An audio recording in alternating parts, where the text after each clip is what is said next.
Hello दोस्तों, ML take adviser में एक बार फिर से आपका स्वागत है। क्या आपको पता है शुगर का नॉर्मल रेंज कितना होना चाहिए? शुगर चेक कब किया जाता है? अगर आपको नहीं पता तो मुझे सिर्फ 2 मिनट दीजिए। तो दोस्तों, शुगर जो होता है वो 3 प्रकार से चेक किया जाता है। नॉर्मली जो है वो 3 प्रकार से चेक किया जाता है। एक होता है रैंडम शुगर, और फास्टिंग शुगर, पोस्ट मील शुगर।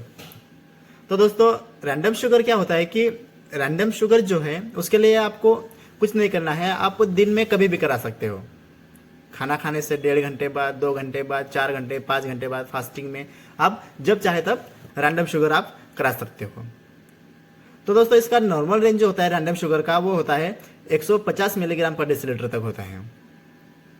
और ये एज के हिसाब से, उम्र के हिसाब से अलग अलग होता है। मैं आपको जो भी रेफरेंस रेंज बताऊंगा वो एक अडल्ट के विषय में बताऊंगा।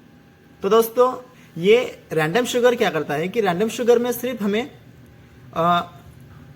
24 घंटे के अंदर में, या फिर आप खाना खाने के 1.5 घंटे बाद दे रहे हो सैंपल, 2 घंटे, 3 घंटे, 4 घंटे, 6 घंटे, आप जब भी सैंपल दे रहे हो, ये अपने 24 घंटे का जो शुगर लेवल होता है वो इससे जांच किया जाता है। फास्टिंग का जो सैंपल होता है वो सुबह में लिया जाता है, क्योंकि इसके लिए 10 से 12 घंटे या फिर कम से कम 8 घंटे खाली पेट होना चाहिए। कम से कम 8 घंटे भूखे पेट होना चाहिए, तब जाके आप फास्टिंग का सैंपल दे सकते हैं। और इसकी नॉर्मल रेंज की बात करें तो यह 110 मिलीग्राम पर डेसीलीटर तक होता है।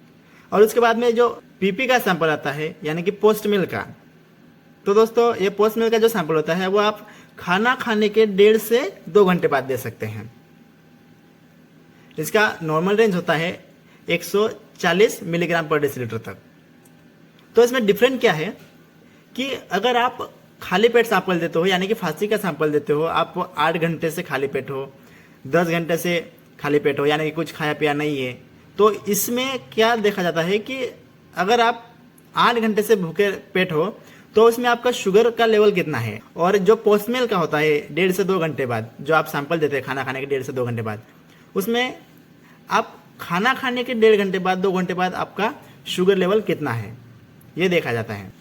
कई बार क्या होता है कि फास्टिंग का शुगर नॉर्मल है और खाना खाने के बाद की शुगर बढ़ी हुई है, या फिर फास्टिंग का शुगर हाई है, या फिर और खाना खाने के बाद का लो या फिर नॉर्मल है, ऐसा ऊपर नीचे हो जाता है। तो उसके लिए डॉक्टर क्या करता है कि एक टेस्ट आती है ग्लाइको HB करके, उसे हम HB1C भी कहते हैं। वो 3 महीने का शुगर होता है, यानी कि आपका पिछले जो बीते हुए 3 महीने हैं उसमें आपका शुगर लेवल क्या है, इसके बारे में जांच किया जाता है।